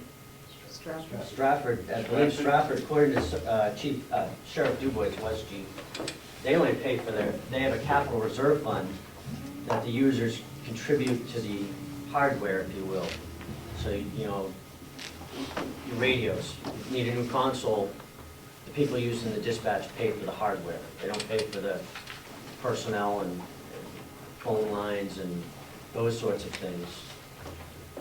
It's hardware owned. My understanding is capital costs only. I believe Rockingham is going towards that, or that's the argument now, is the capital for new equipment. That's a discussion to have. We'll get that model, that information back out to you in the next couple of days. I don't have it with me today. These were the two that were used because they are most akin to the conversations that the three towns have been having. They're the ones that illustrate it most clearly. I think you had a question. If we're gonna go down this road, this is just one service that they provide for us. Are we gonna look at other service fees as far as delivering court papers, serving court papers, or transporting prisoners? How far do we go with this? If it's all gonna be even? Yes, ma'am. I think the big question here is, I think under RSA's, the county is supposed to supply a certain amount of services anyway, correct? I'm not really sure what them services are, but I think county is supposed to have a certain amount of services. Yes. People have changed hats, and I guess it's my turn now. I'm gonna step out of the county employee hat for a minute, and I'm gonna make pretend that I'm a taxpayer in the town of Ossipee. And I happen to live in the precinct that holds most of the county seat, or all of the county seat. And I'm a pretty simple guy. I like to stay at home, chop wood, and take care of my chickens. And I cannot believe that I haven't heard, why is it okay for everyone in this room to pay for Moultonboro's night dispatching? And yet Moultonboro doesn't feel that they should contribute to the county. And I'm speaking as a taxpayer that supplies emergency services to the county complex. And out of my tax dollar, responds to the jail when somebody trips and stubs their toe, responds to the nursing home when somebody's having difficulty breathing, goes over to the back of the new nursing home when one of the employees locks their keys in the car. Why is it that no one in this room is concerned what it's costing everyone in this room for the town of Moultonboro to be dispatched by the state police? I know it's probably percentage of a penny, but I sit here and listen to the town of Moultonboro with its woes of being a rich town, and I feel for you. I live in... We're property rich, not Property income. rich, yep. I live in Ossipee, and that's my choice. I've lived here for 49 years so far, and I'll probably be here for another 49 because I'm stubborn. But I just, why has that not come up? Chief, you have a question? Well, I think I have a point, Keith raises a good point. I mean, you say that we're mandated to provide a jail, but if you're using the jail more than Tuftonboro is, then logically, ambulance calls to that facility are more gonna be apportioned to your town. I mean, how far do we drive down these numbers and start going down there? We don't. But I mean, you'd be using more of those services that Ospree's gonna be charged for your arrestees. Now I'll slip my supervisor hat back on. We wanna dice and slice this dispatch, and I don't know how we became the brunt of the bullseye of the tax fight this year, but whatever. Are we gonna create a jurisdiction within our dispatch system for the Ossipee Police Department? And then we're gonna create another jurisdiction in there for the fire department? Another one for the contract ambulance service? So now when we get a call, we're gonna open up 3 calls if it's a car accident. We're gonna open up 3 calls because we have to dice and slice and figure out who we're gonna bill. That's gonna really help things out. That's gonna expedite emergency services in this county. If somebody's traveling up Route 16 from Worcester, Massachusetts, and they hit a moose, do we have to bill Worcester, Massachusetts? Because that person was driving through Wakefield, or Ossipee, or Bartlett? I don't think that's where we were, I don't Well, believe that's what we're talking about. With due respect, if we're going to figure out who's gonna pay for what, who's gonna be fairly, the 2 chiefs are here from the town of Tuftonboro. Does the police chief wanna pay when the fire chief goes out for a chimney fire if the police department wasn't needed? I wouldn't want to if I was the fire chief. I have a question that you had brought up that I hadn't really thought about. Now, if a call is made from the nursing home, is it attributed to Ossipee? Yes. It's inside that jurisdiction. And it's up 100% over, I think I talked to Adam, I think it's up almost 100% over last year. And that makes, to me, that makes absolutely no sense if we're talking about a fee-for-service system. Because it's the county, that's a county thing, and now It's the in the town county, of Ossipee, now so the county's charging the town for that call. Correct. And I think that illustrates a real problem in And what that's we're the talking about. picture that we've tried to paint on our, and it's long before me. The dispatch software that we use is jurisdiction-based. Just like the town of Moultonboro, just like the town of Wolfboro, just like the town of Conway. We're all using the same dispatch software. The only difference is when Wolfboro opens up a call, it automatically backfills the town of Wolfboro. We have to choose one of the towns within the county, or a 00 code for something that would be, we're gonna go, the sheriff's office is gonna go pick somebody up in Merrimack County and bring them up to court. I guess you'd have to ask, how does Merrimack and how does Grafton separate? They all have nursing homes, they all have jails, they all have, If they so do, how, but maybe they should. I know Merrimack has a nursing home. No, maybe they don't separate. Maybe they don't Oh, separate. well, that's what I'm saying, that Maybe they maybe we should. need to ask the question. I mean, we're not looking to reinvent the wheel. That's not what, really, we don't wanna reinvent the wheel. We wanna look at where the calls and how, you know, how it would be fair for everybody, if you're going to use the dispatch service, what the fees would be. I mean, we're not, at least I'm not looking to, you know, nitpick this thing to death. Right. Again, I think we really have to look at all ourselves and the communication that has been going through the room is it really worth the minuscule amount that it might save the taxpayer on each separate home to reinvent this wheel, to set up billing for possibly the clerk that's already overburdened in this county with more billing? How do you pay those bills? Is it going to have to go through a warrant article at first? And what if that town turns it down?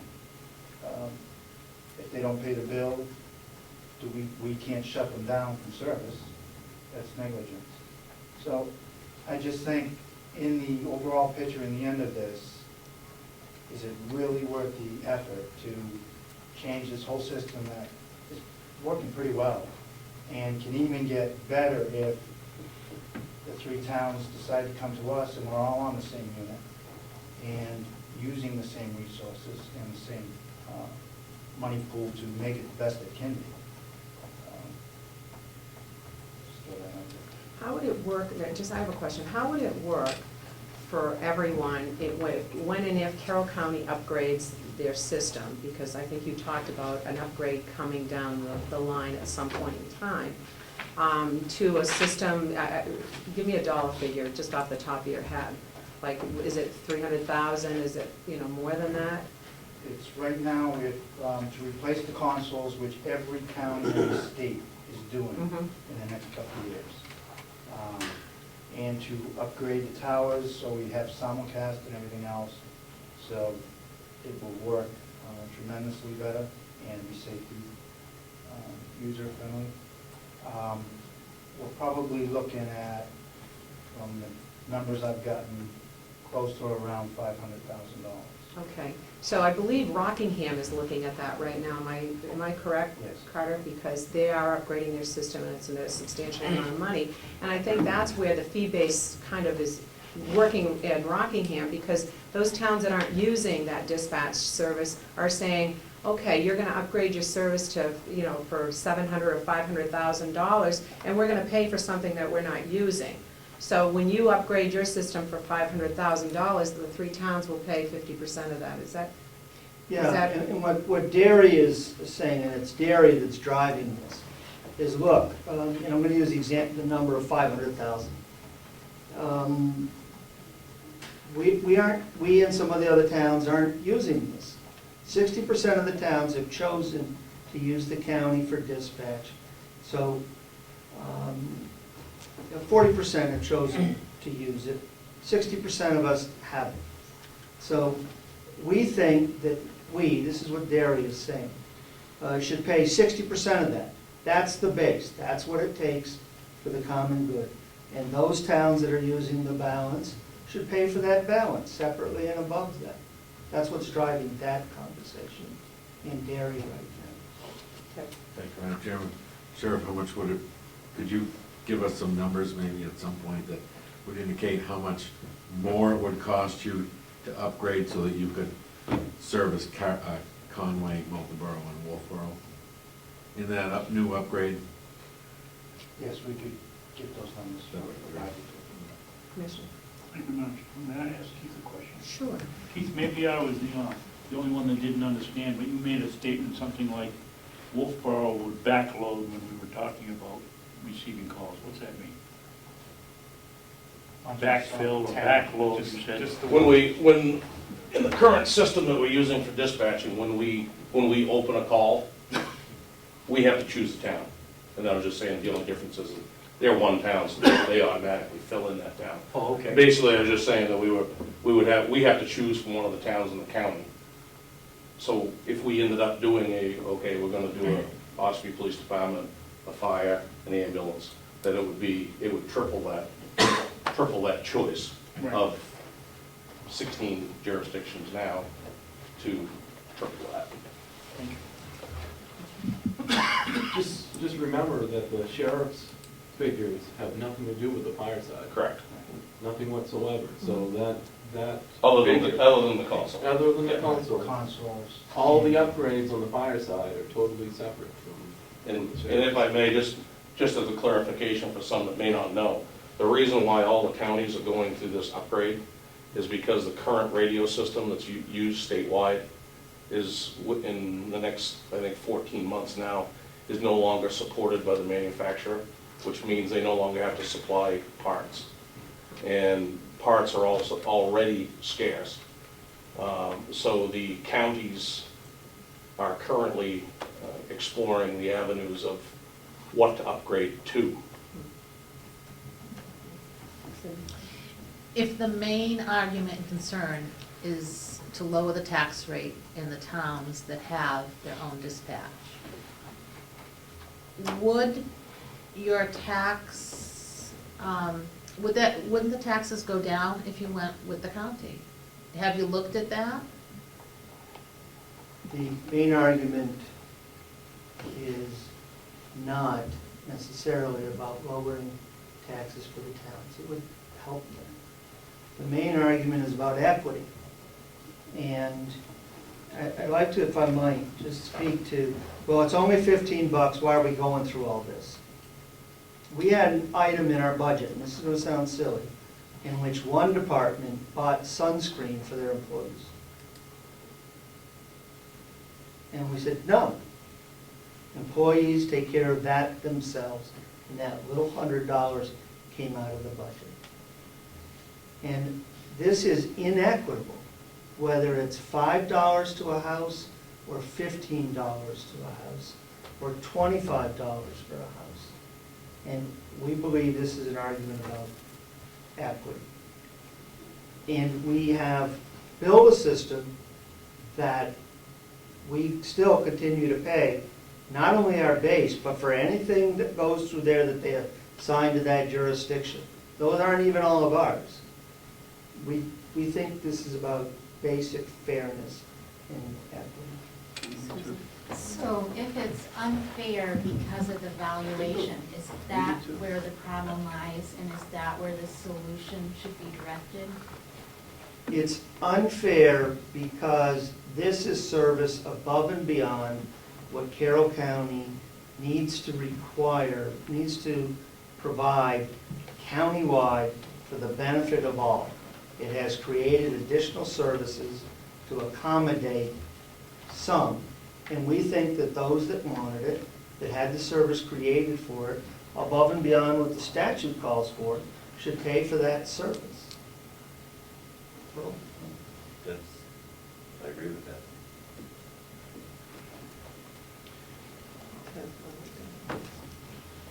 Oh, thank you, Madam Chairman. If I may ask Mr. Brown a question. How difficult is it going to be for you to separate out that information that would give us just law enforcement? Really, that's all we're looking at for an issue here. It would be a hand count. It would virtually be going call by call. Right.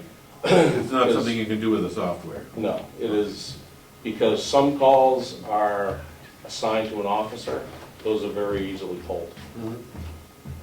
Where the problem lies are the calls that are within a jurisdiction that maybe an officer is not assigned to.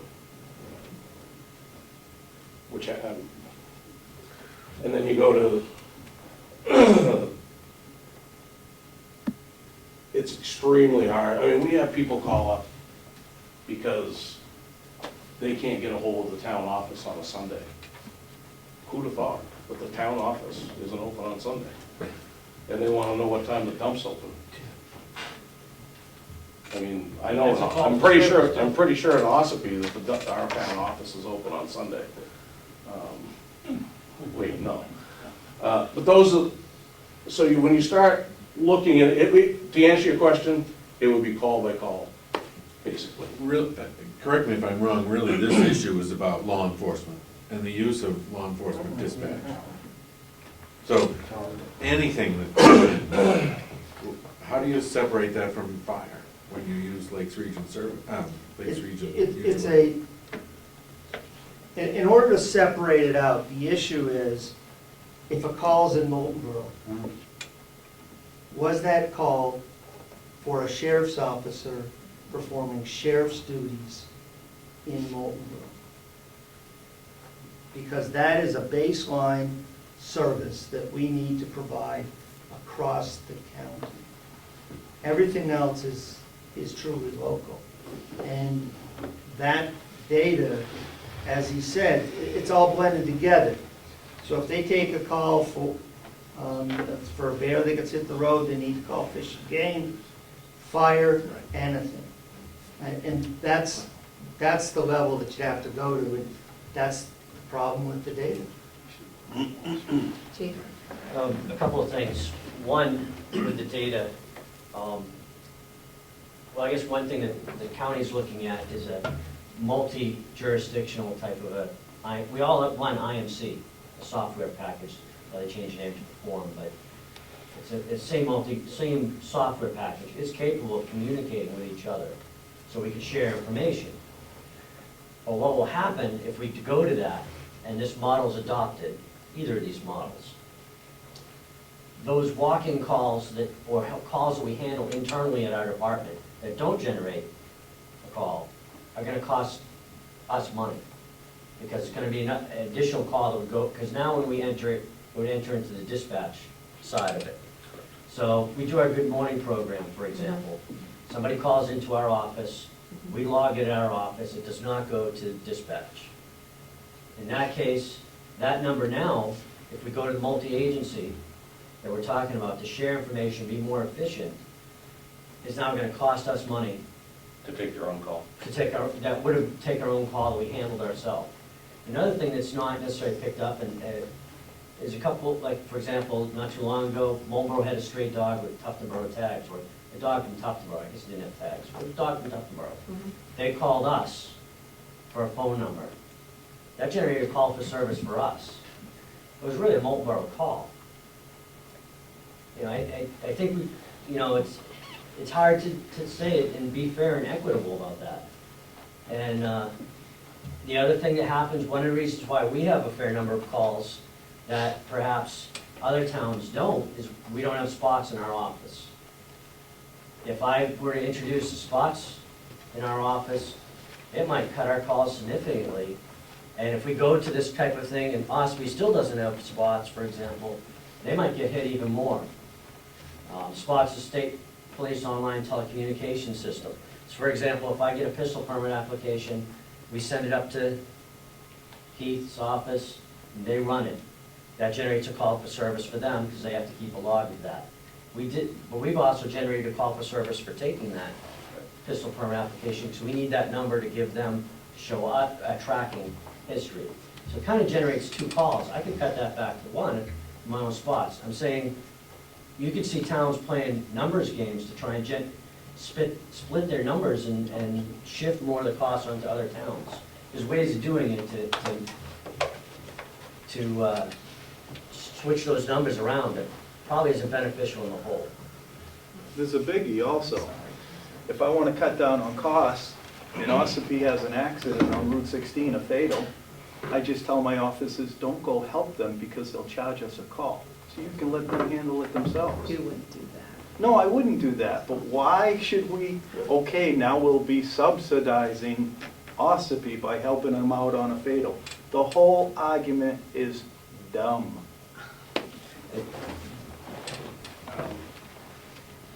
I haven't said much. I've probably been the one that has been listening to the arguments here from its inception with Carter and Dave Owens, the longest.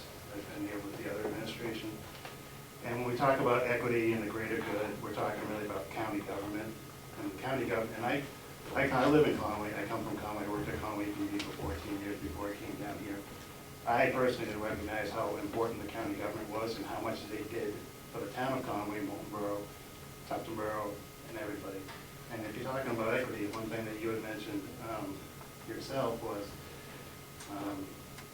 that you think the nursing home's for the greater good, you think the jail's for the greater good, but you don't think the dispatch is, okay? To the point where, no, to the point, if I can. That's you not can- what I said. Well, you said you don't want to parcel out No. the payment of it, because you have your own. The dispatch is for the greater good of everybody. Every department uses it. Conway uses it, Moultonboro uses it, Tuftonboro uses it, everyone uses it. It's a backup for everyone. It is the infrastructure that will take on everything if it needs to. The nursing home, I believe, is not a required service of the county, but we have one. And probably Moultonboro, Wilkesboro, and Conway have the majority of the residents there. But you don't hear the other towns barking about it. I said it before, and I think people got upset with me because I said it was a slippery road going down, because what's going to start is an argument that you've heard from the chief, the selectman, the chief is, well, if you're going to do that, I'm going to do this. If you're going to do that, then I'm going to say, we do this. And the fire departments, you know, Ossepee's going to take the biggest hit, and they take the biggest hit already because we use a lot of Ossipee services in the county government. I don't think they pay taxes for what we're on, and so forth. It's just, to me, what is in place is equitable and it is fair. You know, you can make the argument that the dispatch is a required service, just like the sheriff's office, beyond what we're required to do constitutionally, just because of the makeup of the county. We all work together. The police departments work together, the fire departments work together, and if you start knocking out the dispatch centers, you know, and really dividing it up, and you're gonna start a heated argument, and maybe the $15 a household isn't the best example, but is it really for the greater good of the county? I don't think so. I've been listening to this since the beginning, and and I live in Conway, and I think this is what's in place is in place for a reason. It's been in place for a long time. You know, we haven't talked about going towards maybe jumping in altogether. I can tell you, if we're going towards doing the simulcast, we've added a tower to help with one coverage. I was told by Scott Carr, who put up the addition, the original infrastructure, that our towers cover Moultonboro just as well as their towers do. I can tell you that Conway's repeater comes off one of our towers, and we don't charge them for that. We do transports for everybody here, okay? With maybe, and even Wakefield every once in a while. You know, everything, you really are gonna come down to pointing fingers at cost, when I think it's what Ms. Ticehurst said, it's what's in place with the tax structure that Concord has set out for a reason, and that's, if you want to change it, that's where you have to change it. Right now, this is really the fair thing for everybody. And I think it's gonna do a lot of infighting and split the county apart over dispatch services, and it's gonna split them apart with everything else, and I don't think it's good for the county. Thank you. Chief, Wakefield Chief Byfield's example, you're correct. We'd still go, but it would matter if, like, the state police and us showed up at the same time, and we said to the state police, why don't you make that your call for service? I mean, or the sheriff's department simultaneously showed up. I mean, that's a more likely thing. No, we're not gonna not go, but who it gets us cost to would matter. All right, any other questions or any other concerns? I have a comment. I think the numbers, we've got a real problem with the numbers. It doesn't seem to be that they're on target. So if we were going to implement something like this, rather than looking at 2014, which is next year, and our budget's already started for 2014, we would have to look at this and somehow analyze the data so that we're not overtaxing somebody. And I think at the very least, we're pushing this into the next delegation for a decision.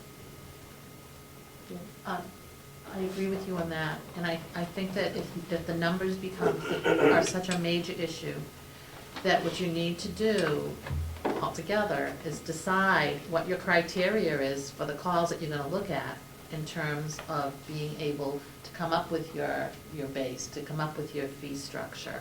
Because right now, you're not even looking at the same thing. And that's gotta be the first, and you can do a go-forward model. You could say, all right, these are gonna be the criteria, and for the next year, we're gonna take data, and then we're gonna look at that data and come up with real numbers that really reflect what those calls are and how we're gonna run this system. Because the way it is set up right now, you can't do an analysis because it's not correct. Can I ask one question? We're talking about $500,000 in new equipment for dispatch. And that's gonna cover to be able to dispatch for Ossipee Valley Fire, all the towns that you dispatch for. Now, the simulcast system for Ossipee Valley Fire is a separate entity. They have some different towers. But the console, Oh, yes. It'll yes, be the there. console, yes. you're gonna have a console big enough to do all of Ossipee Valley Fire, all the towns, correct? And then the sheriff. I'd like to know what it would cost for that if it was just, I understand all your towers now are gonna be a set cost. But how much are you gonna have for console if you're dispatching just for the sheriff department? Same price. Same money. $50,000 a unit roughly. Yeah, the console is the same amount of money. What you add into it, you can, different PDs, different buttons, that's negligible. Again, different than what we heard from the last sheriff. And hopefully if something happens and we have to go to county, if nothing comes about here, that we'll still have a sheriff that will oblige us that was not there before. And I'm not trying to keep saying that, but I mean, that is one of the things we heard. And that's what put us at this point to start with. Any other comments? I thank you all for coming. It was a good discussion. Had to start somewhere, so thank you very much. Adjourn this meeting.